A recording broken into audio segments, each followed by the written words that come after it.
He was the Goblin King of the Misty Mountains, who almost wiped out the entire dwarven expedition. Just when the situation seemed hopeless, a bright light cut through the darkness of the cave. Gandalf descended from the sky like a flame, lighting up the darkness. He was the dwarven expedition's only hope, instantly igniting their fire of resistance. 3 days earlier, the dwarven expedition left Rivendell, and while crossing the Misty Mountains, encountered a thunderstorm and accidentally woke the stone giants in the mountains. The dwarves could only barely hide in the crevices of the mountains. At this point, Bilbo was also in trouble, almost sliding into the abyss due to his lack of adventure experience. Luckily, Thorin grabbed him just in time, but nearly got dragged down himself. Eventually, the other dwarves stepped in to help, saving both of them from disaster. From that moment on, Thorin considered Bilbo a burden to the team. As the storm subsided, the dwarves took shelter in a cave to avoid the rain. Late at night, with all the dwarves asleep, only Bilbo tossed and turned, unable to sleep. Thorin's words pierced his heart like nails, making him more and more uneasy.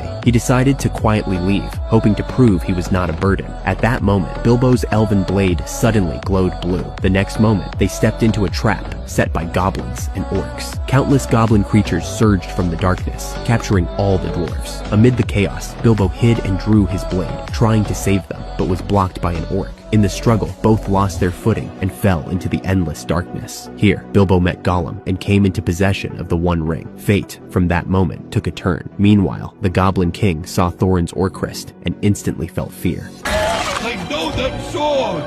It is the Goblin Cleaver! The fighter! The blade that sliced 1,000 necks!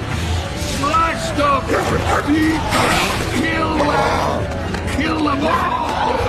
Cut off his head! Just as he was about to execute the dwarves, Gandalf arrived just in time, using a light spell to reignite their fighting spirit. Sword in his right hand, staff in his left, he carved a bloody path forward. Thorin led the dwarves, following closely behind, fighting and retreating through the dark tunnels. At that moment, the Goblin King charged forward, attempting to block their way. Gandalf wasted no time, slaying the Goblin King with a single strike. The bridge collapsed under the weight, but luckily, all the dwarves were unharmed. After catching their breath for a moment, thousands of goblins and orcs continued to chase after them. The dwarves had no choice but to charge toward the exit, using the sunlight to ward off their pursuers. At that moment, Bilbo, wearing the ring, could only watch as the dwarves left. After the dwarves left, Bilbo considered killing Gollum, but when he saw the pity and despair in Gollum's eyes, he decided to spare him.